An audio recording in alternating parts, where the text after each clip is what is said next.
الحمدللہ وکفا وسلام علی عبادہ الذین اصطفیٰ اما بعد فاعوذ باللہ من الشیطان الرجیم بسم اللہ الرحمن الرحیم یا حی یا قیوم ایاک نعبد و ایاک نستعین برحمتک استغیث اللہم صلی علی سیدنا محمد وعلی آل سیدنا محمد مبارک وسلم۔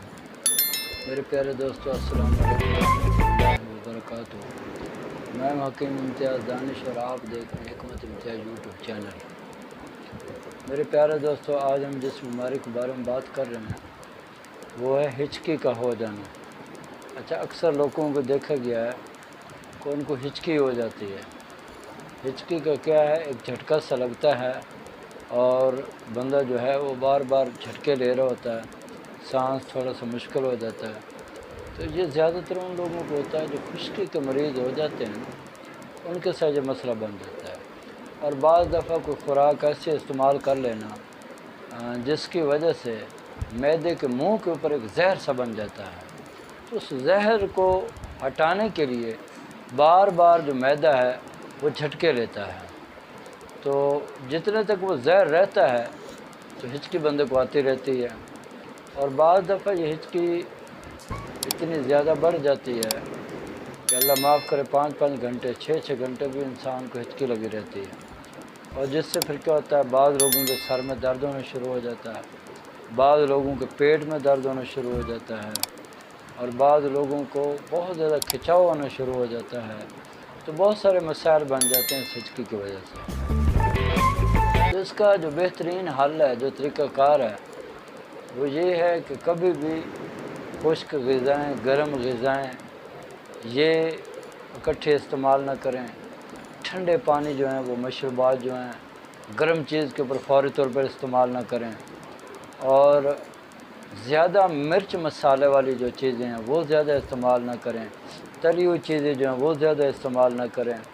تو یہ ساری چیزیں جو ہیں وہ معدے کو بگاڑ رہی ہوتی ہیں، اور جن کے مزاج میں پہلے بہت زیادہ خشکی ہوتی ہے، جو سوداویت ہوتی ہے، تو ان کے لیے یہ بہت زیادہ مسئلہ بن جاتا ہے، اور بار بار ان کو ہچکی آ رہی ہوتی ہے۔ تو اگر یہ خدا نخواستہ یہ مرض لگ جاتا ہے تو مریض کو کیا کرنا چاہیے، کون سی تدابیر اختیار کرنی چاہیے جس سے اس سے نجات مل جائے۔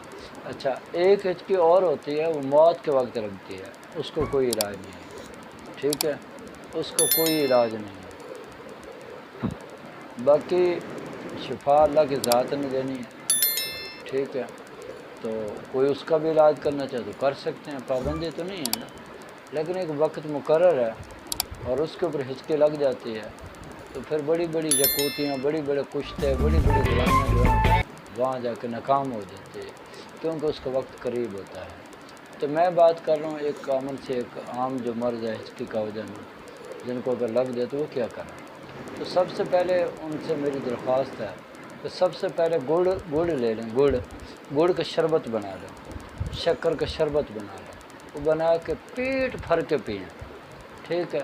اس سے دو کام ہو سکتے ہیں، ایک تو ہچکی آپ کی ختم ہو جائے گی، اگر ہچکی ختم نہیں ہوگی آپ کو قے آئے گی، قے کی وجہ سے جو آپ کے معدے کے اوپر جو زہر جمع ہوا تھا، جو زہر تھا، وہ سارے کا سارا باہر خارج ہو جائے گا، اور جیسے زہر خارج ہو جائے گا آپ انشاءاللہ تعالیٰ اپنے آپ کو ہلکا پھلکا محسوس کریں گے، اور آپ کی ہچکی بھی ختم ہو جائے گی۔ ایک تو یہ طریقہ کار ہے، یعنی گڑ کا شربت بنا کے پئیں۔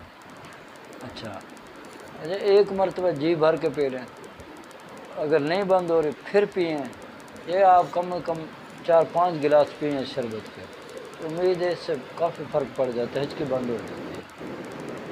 اگر اس سے بھی بند نہیں ہو رہی تو میرے بھائی پھر آپ نے کیا کرنا ہے، آپ نے نا سونڈ لے لینی ہے 50 گرام، نشادر لے لینی ہے 20 گرام، کالی مرچ لے لینی ہے 10 گرام، اس کا انتہائی باریک پاؤڈر بنا لینا ہے، ٹھیک ہے۔ اس کی چھوٹی آدھی چمچ صبح شام آپ جو ہے، صبح دوپہر شام نیم گرم پانی سے استعمال کرنا شروع کر دیں۔ یہ علاج بتا رہا ہوں، اس سے کیا ہوتا ہے، ہچکی جو ہے وہ ختم ہو جاتی ہے، اور معدے کی جو خشکی ہے وہ بھی ختم ہو جاتی ہے، ٹھیک ہے۔ یہ بھی آپ کو کریں۔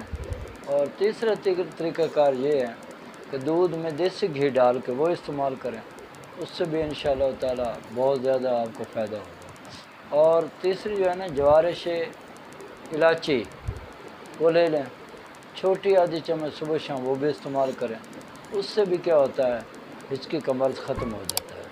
تو یہ ہچکی کے بارے میں نے آپ کو بتانا تھا، میں نے آپ کو بتا دیا، بس آپ یہی چیزیں استعمال کریں، انشاءاللہ تعالی اللہ تعالیٰ آپ کو اس کے ذریعے سے صحت دیں گے۔